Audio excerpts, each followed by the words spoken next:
tudo bem com você? A lição deste trimestre realmente tem sido muito boa, pena que está acabando, né? Já estamos na lição 12, semana que vem é a última lição deste trimestre sobre eventos finais, grande conflito, e teremos aí uma nova lição também muito boa, estudando um dos evangelhos.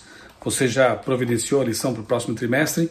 Já fez a sua assinatura, que é o ideal mesmo, né? Para você receber aí na sua casa, cada trimestre, a sua lição. É um material muito bem preparado pela Igreja Adventista Mundial, que nos motiva a estudar diariamente a Palavra de Deus. A lição dessa semana, eventos finais. Gostei muito dessa ilustração. Ela remete à Arca de Noé, lembra? Dilúvio, mundo ali sendo a profecia de que o mundo iria acabar, né? Destruição pelo dilúvio, mas havia uma arca com a porta aberta para receber aqueles que se arrependessem e quisessem viver segundo os planos de Deus. E hoje não é diferente, nós temos também a salvação em Cristo, a porta da graça ainda está aberta, a palavra de Deus aponta o caminho, a Bíblia Sagrada, e há atalaias lá em cima ainda anunciando as coisas que brevemente devem acontecer. Muito boa essa ilustração, realmente resume bem o conteúdo desta lição. O texto principal, e antes de ler, convido você a se inscrever no canal, se não fez isso ainda, acionar o sininho para receber as notificações de novos conteúdos e compartilhar os vídeos aqui do canal com as pessoas que você quer abençoar. Comente aqui abaixo também, tudo isso ajuda o YouTube a entender que os vídeos aqui do canal têm relevância e assim ele vai levar esses conteúdos a mais pessoas. O verso principal, Provérbios 23, diz assim: compre a verdade e não a venda. Compre a sabedoria, a instrução e o entendimento. Ainda bem que esse comprar aqui não precisa envolver dinheiro, né? A sabedoria que vem do alto, que é de Deus, ela é gratuita, você pode encontrá-la em Jesus, né? Então, a sabedoria que vem do alto. Domingo, lealdade a Deus e a sua palavra. Então, a lição de novo nos ajuda a lembrar que a verdade absoluta para nós cristãos é a Bíblia, é Jesus. Jesus disse, eu sou o caminho, a verdade e a vida. E ele disse sobre a Bíblia, a tua palavra é a verdade. Santifica-os na palavra, a tua palavra é a verdade. Então, nós que nos pautamos pela Bíblia, entendemos que ela é a verdade. Neste mundo de relativismos, de ideologias tão diversas, e muitas delas até nocivas, nós temos a Bíblia como nosso firme fundamento. E é sobre ela que nós edificamos o nosso caráter, a nossa vida e confiamos naquilo que ela anuncia para o futuro. O apóstolo Pedro mesmo foi muito claro, né, em 2 Pedro capítulo 1, versos 16 a 21, em dizer que nós não seguimos fábulas engenhosamente inventadas, né? Ele diz que homens santos falaram da parte de Deus. Portanto, ele, o apóstolo Paulo, o próprio Jesus garantem que a Bíblia é confiável e foi inspirada pelo Espírito Santo. Autores humanos foram usados pelo Espírito Santo para registrarem as verdades de Deus em linguagem humana, e assim nós podemos entendê-las, graças a Deus. Um trecho aqui do livro Grande Conflito diz assim: Satanás usa todos os meios possíveis para impedir os seres humanos de obter conhecimento da Bíblia, pois os claros ensinos dela desmascaram seus enganos. Ele faz de tudo realmente para nos afastar da palavra de Deus e faz com que nós não tenhamos tempo, né, de qualidade para ler a Bíblia. Mas se nós entendermos que a Bíblia é de fato a palavra de Deus, é a revelação de Deus à humanidade, com certeza, se nós tivermos essa noção, faremos o nosso melhor para ter tempo de estudá-la. É algo inegociável, deve ser realmente o nosso livro no topo dos livros da cabeceira, né? Em breve, o último grande engano aparecerá diante de nós. Veremos o anticristo realizando seus atos miraculosos. A contrafação se parecerá tanto com o verdadeiro que será impossível distingui-los sem o auxílio das Santas Escrituras. Somente aqueles que têm fortalecido a mente com as verdades da Bíblia poderão resistir no último grande conflito. Ouviu bem? Somente aqueles que fortalecem, que têm fortalecido a sua mente com as verdades da Bíblia poderão resistir aos enganos dos últimos dias. Todos terão que passar pela prova decisiva. Obedecerei a Deus ou aos homens? Será que nossos pés estão firmados na rocha da imutável palavra do Senhor? Estamos preparados para permanecer firmes em defesa dos mandamentos de Deus e da fé em Jesus? É algo para pensar, né? Aproveitemos esse tempo de liberdade que ainda temos para fortalecer nossa fé, frequentar a igreja. Um dia teremos saudade desses momentos, para frequentar um pequeno grupo, para dar estudos bíblicos, classes bíblicas e estudar a Bíblia, enquanto ainda temos condições de fazer isso. Aí, com a mente fortalecida, nós seremos capazes de identificar os enganos de Satanás e resistir à última batalha. Segunda-feira fala do selo de Deus, selados para o céu, e nos faz recordar aqui, né? É importante esse estudo aqui, até porque estamos vivendo um momento, já faz algum tempo na verdade, né? De muita fake news, digamos assim, de muitas teorias conspiratórias, de muita inverdade disseminada aí pela internet, pessoas dizendo que a marca da besta seria... Primeiramente falava que era um código de barras, depois virou o chip, agora tem esses leitores da palma da mão, que são um prato cheio para aqueles que gostam de especulações com base na Bíblia, né? Ou sem base, na verdade. E aí dizem que essas coisas, essas tecnologias seriam a marca da besta. Bem, se são, vive mudando, né? E aí o que deve ser? No que vamos confiar? A Bíblia é tão incerta assim, vai mudando com o tempo, cada época tem a sua tecnologia nova, e essa é a marca da besta? Isso é falso, né? A marca da besta é o oposto do selo de Deus na Bíblia. E o selo de Deus, nós temos ali o selo do Espírito Santo, Efésios 4:30, e temos o selo escatológico, que determina aqueles que pertencem a Deus, que o reconhecem como Criador no tempo final, que é um mandamento, né? E na lei de Deus nós encontramos um mandamento que tem as características de um selo. Nós encontramos ali o nome da autoridade que está selando, o seu cargo, digamos assim, né, o Criador, e a jurisdição, o universo, céus, terra, mar e tudo que neles há. Então, o quarto mandamento, se você ler os 10 mandamentos com atenção, perceberá que no quarto mandamento, que manda descansar no sábado, no 7º dia da semana, encontram-se ali as características de um selo antigo. E aí, Ezequiel 20:20, por exemplo, confirma dizendo que santifiquem os sábados, pois servirão de sinal entre mim e vocês, para que saibam que eu sou o Senhor que os santifica. Então, realmente, essas características de um selo se encaixam bem no sábado, até porque é o mandamento que, quando guardado, mostra que a pessoa reconhece Deus como Criador. Por quê? Porque o mandamento diz, lembra-te do sábado para o santificar, 6 dias trabalharás, etc. E depois diz assim, porque em 6 dias fez o Senhor os céus, a terra, o mar. Então, quando você guarda o sábado, você faz dele um memorial da criação. Na verdade, ele já é o memorial da criação. Quando você guarda o sábado, você reconhece isso. Você reconhece que Deus é o seu Criador, você se submete ao Criador, você reconhece que o relato da criação em Gênesis capítulos 1 e 2 é um relato histórico, factual, não é alegoria, não é história da carochinha como alguns pensam, né? Então esse assunto aqui é muito importante, e o Apocalipse diz que nos últimos dias o povo de Deus, aqueles que se mantiveram fiéis, inclusive a característica que os distingue, uma delas é a guarda dos mandamentos, e mandamentos na Bíblia só existem aqueles lá que estão na Bíblia, enfim, não os que foram adulterados pelos seres humanos. Aqueles que ficarem fiéis e forem fiéis aos mandamentos de Deus serão selados na testa com esse selo especial de identidade, de identificação, de adoração e de submissão.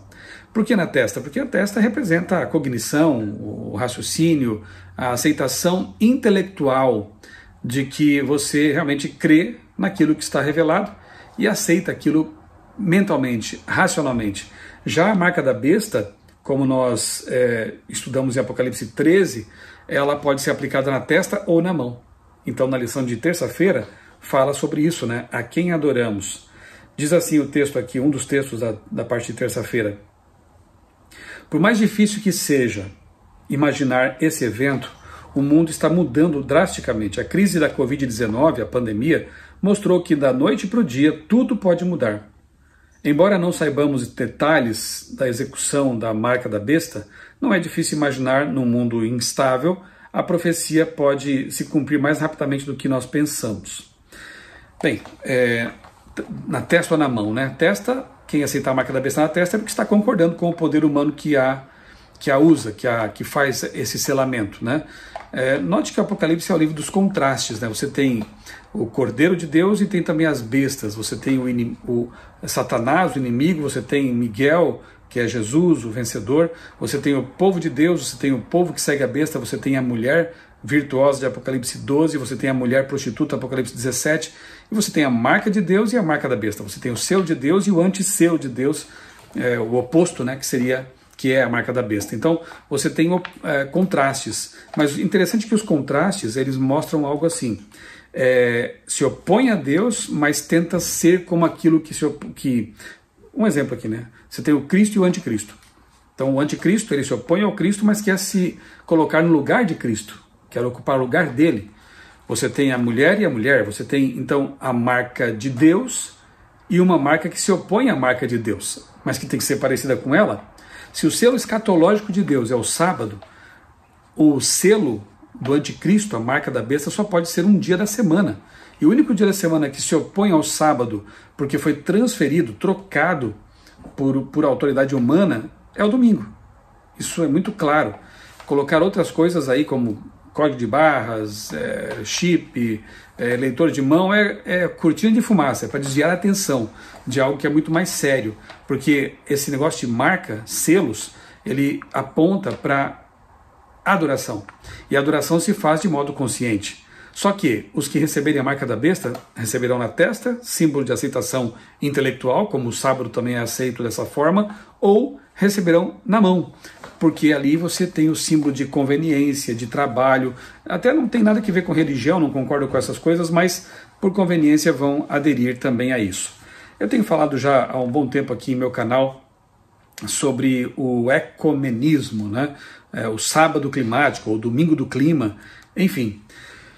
É uma possibilidade. Muita gente, as autoridades mundiais, o Papa e tudo mais, têm falado sobre a importância de ter um dia da semana para a Terra descansar.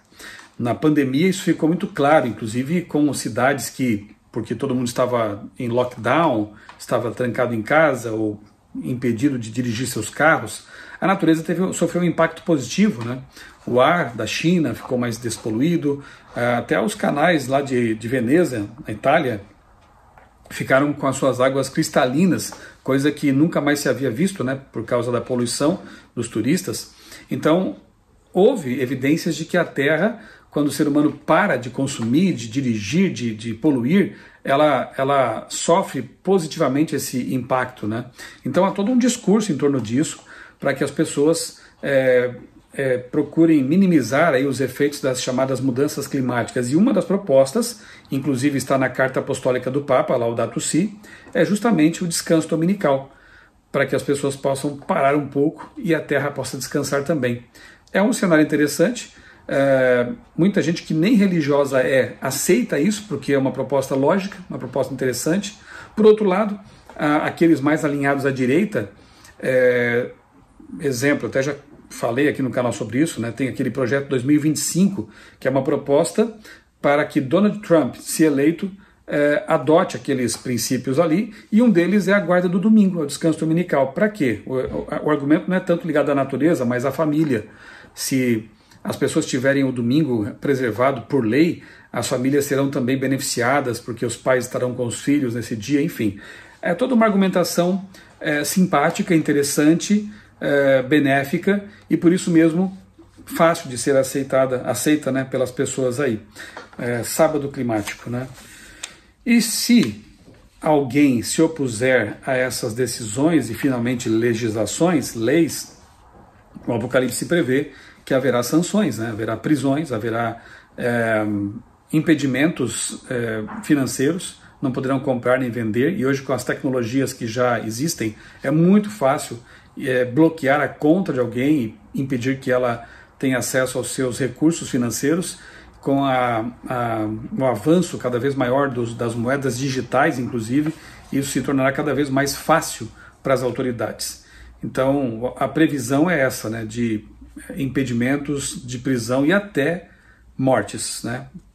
Decreto dominical e decreto de morte. Mas aí já estaremos vivendo realmente no finzinho da história, e Apocalipse, e Daniel 12 diz, né, que nesse tempo de angústia, de perseguição, Miguel, de novo, Jesus, né, o príncipe do seu povo, se levantará para defendê-lo. Que bom que temos essa promessa. E Jesus também disse, né, eu estarei com vocês todos os dias, até a consumação do século, até o fim, ok? Quarta-feira, chuvas temporãs serôdia. Então, na verdade, quarta e quinta trabalham esse tema, né?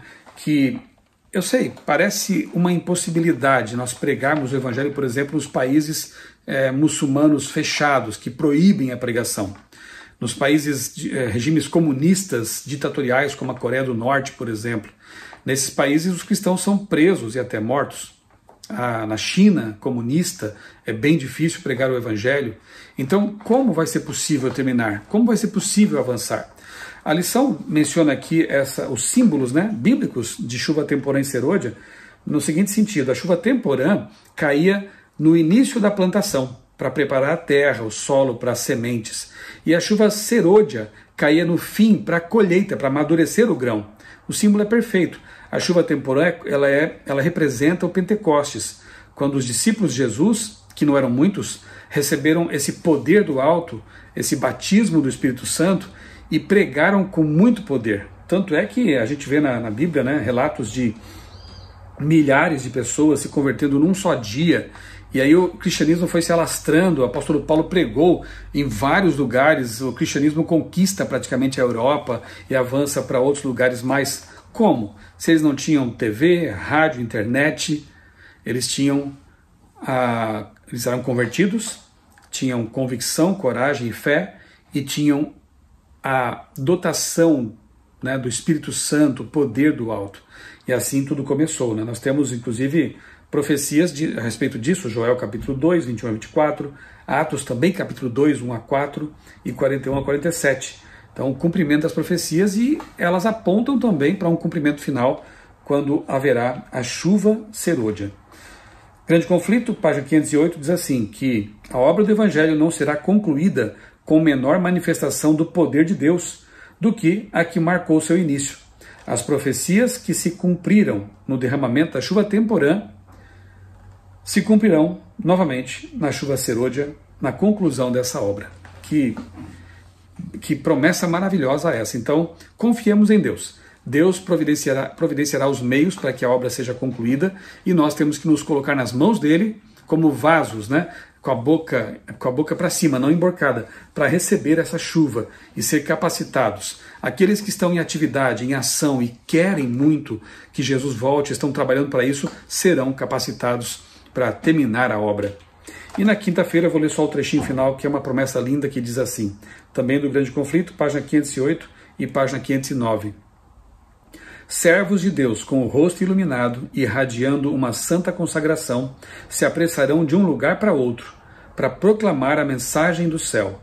Por milhares de vozes será dada a advertência.